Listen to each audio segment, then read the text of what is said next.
여러분, 이런 경험 있으시죠? 정성껏 메시지를 보냈는데 상대방은 몇 시간, 아니 며칠이 지나도 답장이 없습니다. 분명 SNS 활동은 하고 있는 것 같은데 내 메시지 옆에 숫자 1은 사라질 기미가 보이지 않죠. 이럴 때 우리는 본능적으로 불안해집니다. 내가 무슨 실수라도 했나? 나를 무시하는 건가? 아니면 우리의 관계가 여기까지인가?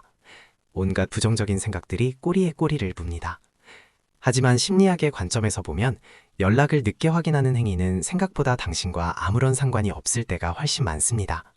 오히려 그것은 상대방의 생존 전략이거나 그들이 세상을 대하는 독특한 방식일 가능성이 높죠. 오늘 우리는 사이콜로지 심플리파이드의 시각으로 단순히 바빠서라는 뻔한 핑계 뒤에 숨겨진 인간의 복잡한 심리 기제 7가지를 파헤쳐보려 합니다. 이 영상을 끝까지 보신다면 더 이상 답장 속도의 감정을 소모하지 않게 될 것이며 동시에 여러분 자신도 몰랐던 여러분의 연락 패턴에 대해 깊이 이해하게 될 것입니다. 자, 그럼 시작해볼까요? 가장 흔하지만 간과되는 첫 번째 이유는 바로 정서적 에너지의 고갈입니다. 심리학에서는 이를 사회적 배터리라고 부르기도 합니다. 사람마다 하루에 사용할 수 있는 사회적 에너지는 한정되어 있습니다.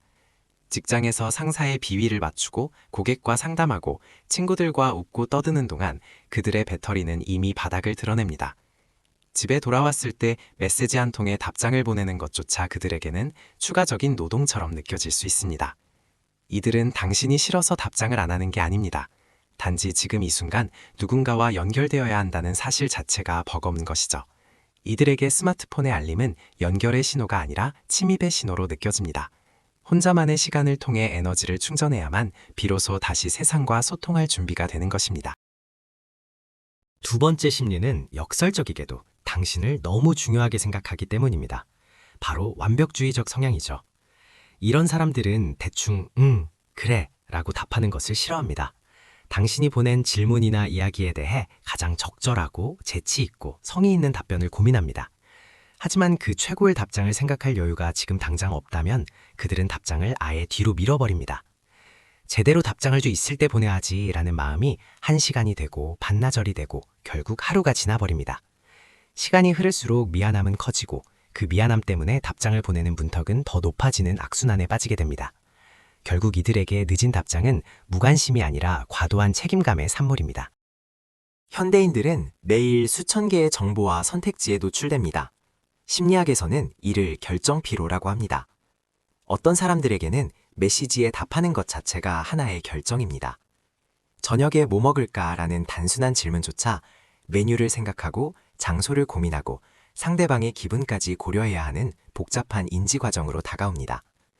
이미 업무와 일상에서 수많은 결정을 내리느라 지친 뇌는 더 이상의 선택을 거부하며 일시적인 마비 상태에 빠집니다.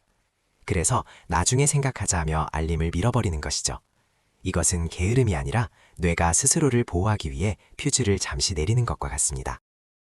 조금 더 깊은 심리학적 뿌리를 찾아본다면 회피형 애착 유형을 들 수 있습니다.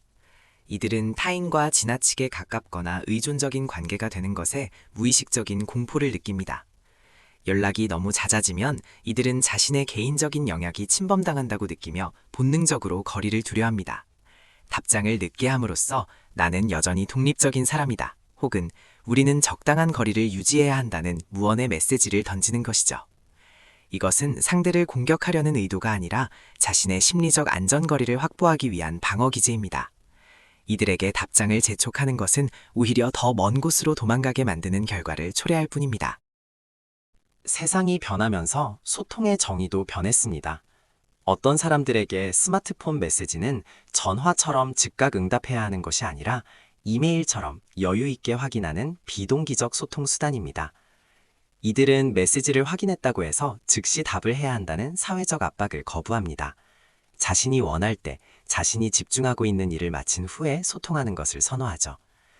이런 성향의 사람들은 대개 몰입의 가치를 높게 평가합니다. 독서를 하거나 일을 하거나 심지어 휴식을 취할 때도 그 흐름이 끊기는 것을 원치 않습니다. 그들에게 당신의 메시지는 소중하지만 지금 이 순간의 몰입 또한 그만큼 소중한 것입니다. 때로는 낮은 자존감이 답장을 늦추는 원인이 됩니다. 내가 이렇게 말하면 상대방이 어떻게 생각할까? 혹시 지루해하지 않을까? 라는 두려움이 앞서는 것이죠. 메시지를 읽고 나서도 수십 번 내용을 수정하고 지우기를 반복합니다. 자신의 말이 상대에게 부정적인 영향을 줄까봐 혹은 자신이 매력 없게 느껴질까봐 전전긍긍하다 결국 타이밍을 놓치게 됩니다.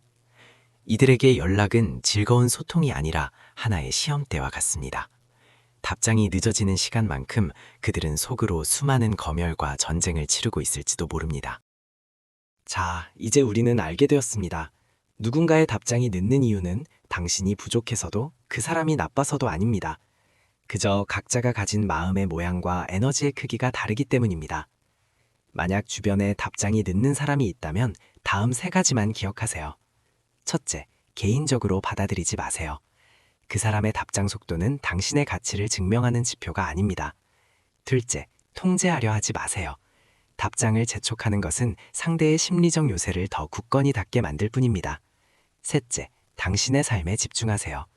상대의 일이 사라지길 기다리며 스마트폰을 확인하는 시간에 당신의 사회적 배터리를 채우는 일을 하세요. 우리는 모두 연결되어 있지만 동시에 각자의 섬에서 살아갑니다. 서로의 섬에 도착하는 배의 속도가 조금 다르다고 해서 그 우정이나 사랑이 가짜인 것은 아닙니다. 그저 그 배가 파도를 넘는 시간이 조금 더 필요할 뿐이죠. 오늘 영상이 여러분의 마음을 조금 더 가볍게 만들어 드렸기를 바랍니다. 여러분의 주변에는 어떤 유형의 느린 답장러가 있나요? 혹은 여러분 본인이 그렇다면 어떤 심정인가요? 댓글로 여러분의 이야기를 들려주세요.